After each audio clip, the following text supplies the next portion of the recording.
Hey guys, I'm so excited today to have another conversation with friends with an amazing artist, an amazing friend, but somebody I've known about. I'll share some of this with her later, but I've known about this artist for some time now, and I'm so excited to finally be able to sit down and have a good conversation with her. So I'd like to welcome to this conversation, Doe. How are you doing? Woo! I'm here. I'm out here. Glad to be here. Thanks for having me. Yeah. First of all, I love your background. I love it's got that winter Fire. vibe going. Yeah. Fireplace, yes. Because the weather outside is frightful, but inside it's so It's delightful. so delightful. Okay, I've so got I alluded heaters to on heaters turned on in this house. that's awesome. I love that. I love it. I grew up in Massachusetts, so I'm used to. I love the fireplace and the roar of fire. So just even if I live in Nashville now, so even if we don't get weather like that, just the idea of a fireplace just makes you feel cozy and feels like home. Yeah. So Yeah. awesome. Well, I alluded to this before. I was, some people know I was at a record label, and I had a showcase that I was called to go to, and it was to see a family band. And the guy who called me was a Benward, and they. So, I don't know if you know any of Yep. the Benward, No, I'm kidding. I know them. Jeffrey Benward was our manager, and it was at the Rutledge, right? Yeah, Definitely at the Rutledge. it was at the And Rutledge, and that was our first showcase. I think the Rutledge now is a barbecue place. Really? It might be. It's like Nashville. I'm sure it's either that or Bridesmaid. Okay. Some type of it's something. It's Nashville. So no, but Yeah. what I loved about that time was I don't know, everybody was kids, but it was the family. But I just remember you stepped out and did a song. I thought, oh my gosh, this is incredible. And what I appreciate about Jeffrey, he actually, a lot of people don't know this. Like I started really my career kind of took off playing with DC Talk, and that was my thing. But Jeffrey discovered them. And so, to see that there's that connection with you, and just I thought, man, how it's all coming full circle. So Yeah, it's awesome. pretty crazy. That is crazy. I think that I forgot he discovered DC Talk. Yeah. That's a pretty big badge to wear, honestly. That's really awesome. Yeah, if I hear that he discovered Bieber, I'll be like, mic drop. That's the EGOT, right? That's the For EGOT. him. Well, he definitely got the EGOT with getting Doe. First of all, multiple Dove Award winner, Grammy nominee. Let me just say, as a kid growing up, the idea of being around a Grammy was one of those things, definitely a bucket list. So you're in there's billions of people on this planet. There's only a few dozen people that get that honor. So congratulations Wow, for all thank that. you. So that's really amazing. So let's just start from the beginning. So, family was obviously, you guys were a family doing the family thing. And so Yeah. were you always wanting to be in music, or was it just, you had no choice? I always wanted to sing. I didn't really understand the whole industry thing until later on in life. It Who of was us just, do? Who of us really the industry thing? yeah, we just love singing. We love music, and so this journey, being an individual artist, a solo artist, has been a learning curve for me, because when we're traveling with family, we were just hopping on buses and hopping on stages and hopping off the stage and going to eat. Mom and dad really had a lot of their hands in the industry stuff with Jeff. And so, yeah, but in Louisiana, Forever Jones was birthed, and we started going on the road and singing. And Jeff came to Shreveport, and he was kind of rebuilding his life. And we just kind of went like this. Our heart just went like this. And he became Uncle Jeff. Yeah. Yeah. Yeah, first of all, I love that he saw that family dynamic, and you know this too. His grandson Luke and my son Otto were like besties growing up. In fact, Wow. his mom, which would be Jeff's daughter-in-law, Mm-hmm. Kendra, was getting my son OP3 into acting. And so Oh, I think he sees that. He saw that there was not only just the family dynamic, but that, being that nurture. And so I'm sure he saw some things in you guys and saw something in you in particular that, wanted to kind of get on the straight and narrow, because to make sure that you had the opportunity to really get started off right. So even in that, who were the artists that influenced you growing up? gosh, obviously artists like India.Arie, Christina Aguilera, Mariah Carey, Christian artists like Crystal Lewis, Out of Eden, Kim Burrell, Kiera Sheard, the Clark sisters, Karen Clark Sheard, Dietrich Haddon, everybody who's anybody really, just like that we could get our hands on. And we weren't allowed to listen to secular music. So all of those artists that I mentioned in mainstream, we saw on Oprah or heard on the bus or got to see when we went to our cousin's house. You know what I'm saying? Yeah. Yeah. You weren't So, allowed to but do it. yeah, those people. Mary for sure. Okay. So did you play instruments? Did you start off singing more? Was that, I always say this too. A lot of times instrumentalists will say, are you a musician? I'm like, well, vocals are musical instrument too. But I would say if you're playing an instrument, and even vocals are an instrument, but what was your first instrument? Was it voice? Was it playing guitar, or what was it?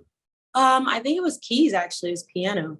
Okay. So yeah, I'm trying to think, well, we came out singing. Mama put us in the choir at 2 years old. Right. But the first instrument I picked up was a piano, and that was my first real passion. And then around 13, 12, I picked up guitar because my sister was playing guitar. And yeah, but singing is just like, my vocal cords are another limb, Yeah. on my body. And I don't know what I would do if I didn't have that outlet of expression. Yeah. Because you're singing just an extension of you. So as It is. as a keyboardist or guitar player, when you're writing songs, what's kind of your go-to? Do you typically go the keys or guitar? What's your first? It's both. It's either or. And At the same sometimes time? huh? At the same time? Same time. No. It just kind of depends on what I'm feeling and what I want to hear, what my soul wants to hear. And you feel something different when you play guitar, because the chords and the structures of those chords are different. On keys, you can structure a chord however you want, but the sound is still, it's just different. And so it depends really on what I'm piano is easier to play because I just go sit down. Guitar, I got to pick it up and, tune in. And so oftentimes though, I'll write a song on the keys and then play it on a guitar, and it'll pick up a different personality, and you're like, oh, I didn't know you were this. But yeah. So it sounds like you may have an energy that you're trying to get with the song, and then the weapon of choice kind of helps to kind of cement that, or at least emphasize the energy you're going for.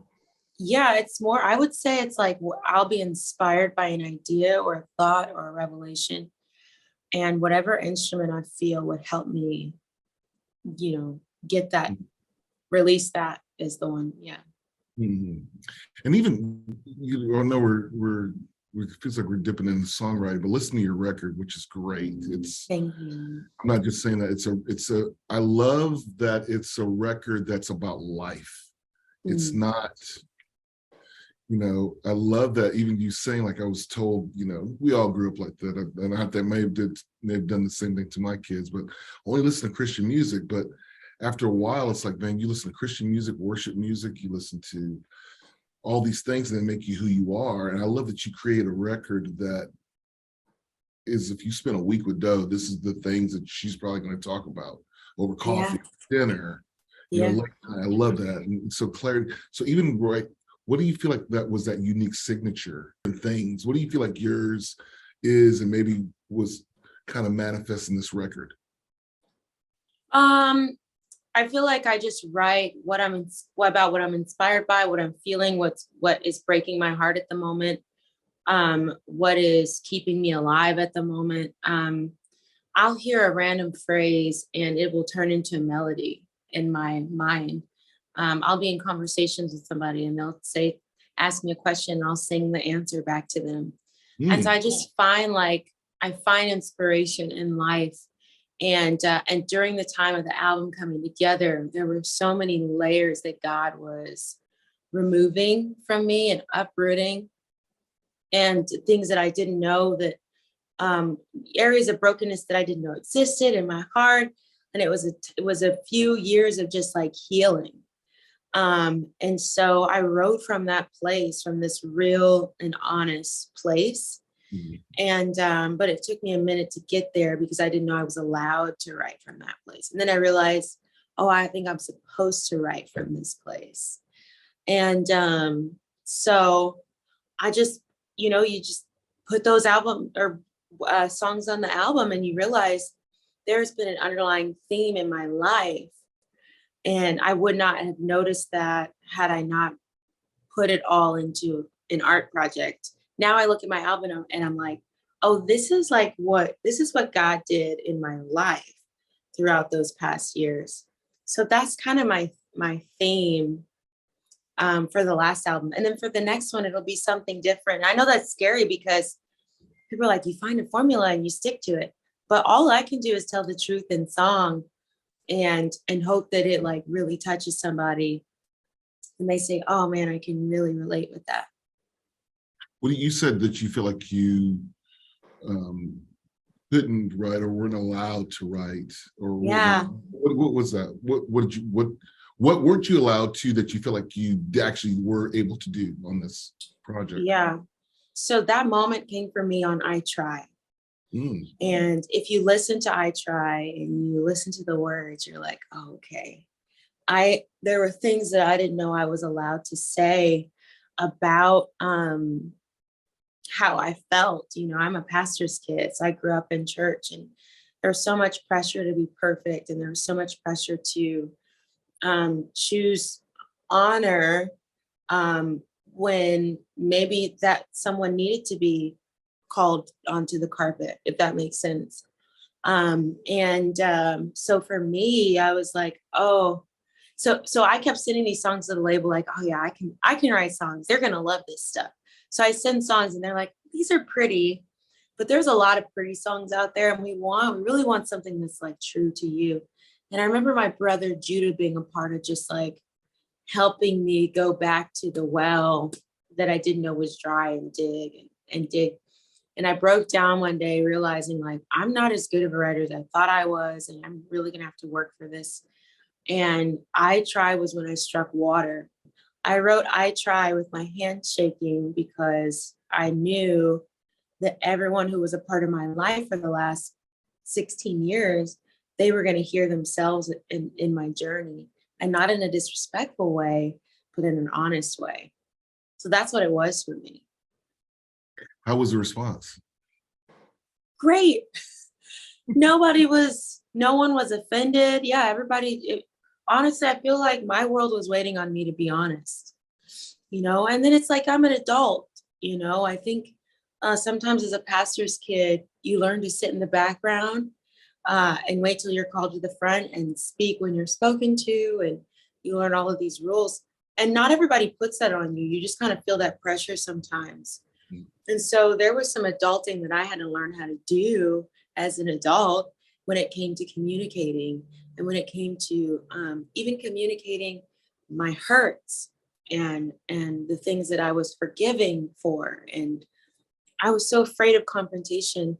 And I Try was probably the beginning of a process of healing for me. It was the beginning of a breakthrough moment. Well, you and I talked about this before we started this conversation, and first of all, thank you for sharing that. Yeah. I think that authenticity is something that can be rare in music and songwriters, but that's what we do as songwriters. We're kind of, I love what you said. If you see somebody ask you a question, you write a musical answer to it. I think that's what songwriters do. That's good. some of the best songs were scribes who were writing down life and in a 3.5-minute song, and we're relating to humanity. Everybody, so we're trying to relate and pull things out of us that will hopefully relate to somebody else. And there's an artist we all know, Amy Grant. One of the things that I appreciate about her, I see a lot in you, is your authenticity. Is she's been around for so long because she's just authentically who she is, and I see a lot of that in you. And I think you hit the nail on the head. That's when those gems start to really come to fruition, because you're like, I'm being honest. I'm not having to do what I was been told. I feel, or the expectation. I'm sure your parents didn't say that to you, but because your parents are pastors, you feel like I've got to be perfect. I've got to do all the right things. I've got to, and you just want to be a kid. You just want to be a human. You don't want to feel like you're a piece in a museum. Right. And sometimes when people say things to you and you feel like you have to have a reply, sometimes you just want your answer to be so.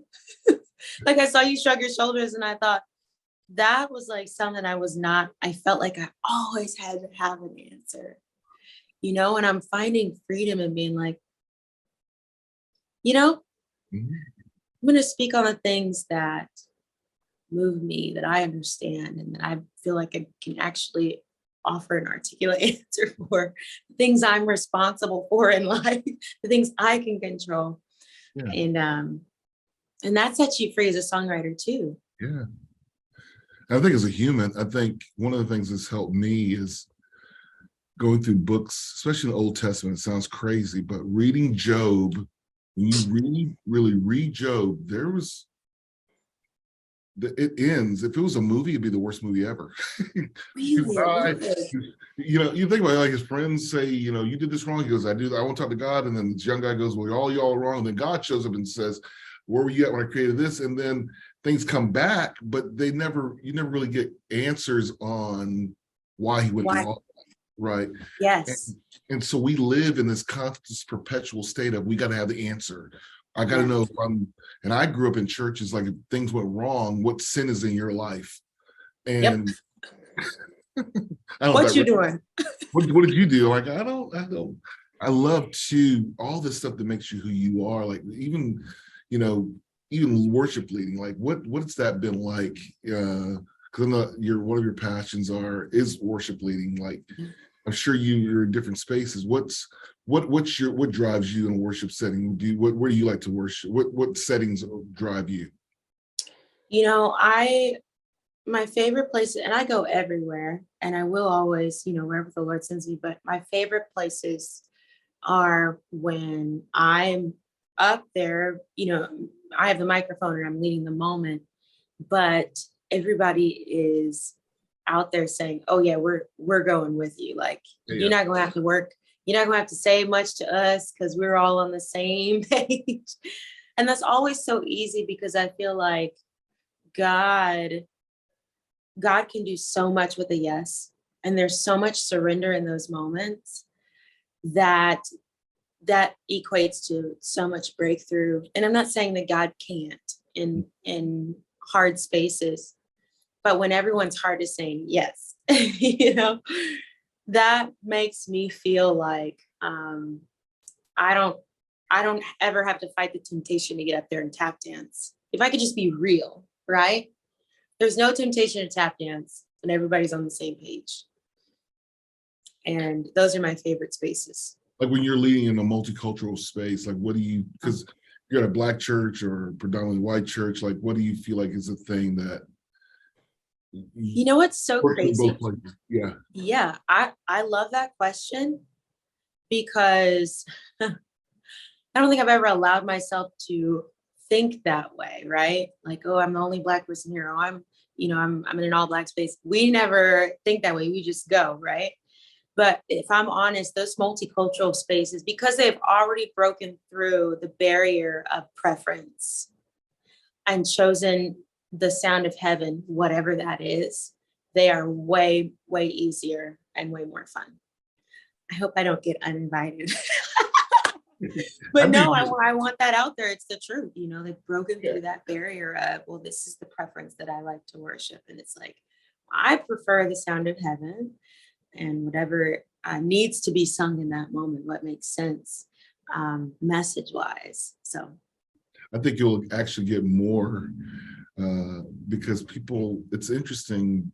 I mean, the world is set up, there's no delineation anymore with music. It's, you know, it's because we're Nashville, you see all these, the newest country artists are Black kids that, you yeah, know, that's so true.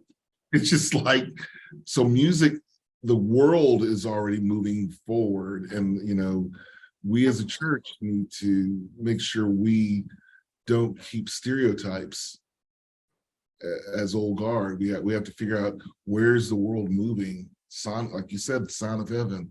Yeah, So yeah, for sure. I got just two more questions for you. You're good. One, what, you know, you've been obviously in the industry. What would this Doe say to a younger Doe about, hey, as you come into this, you know, the power or the pain of social media or fame? How's that affected you? I I have not been exposed to the power of pain yet because I'm not that huge yet. I do have people that say things and I'm practicing right now. But the fact that social media is my job, and then I'm also trying to find balance so that I can be present in my life when I'm with people.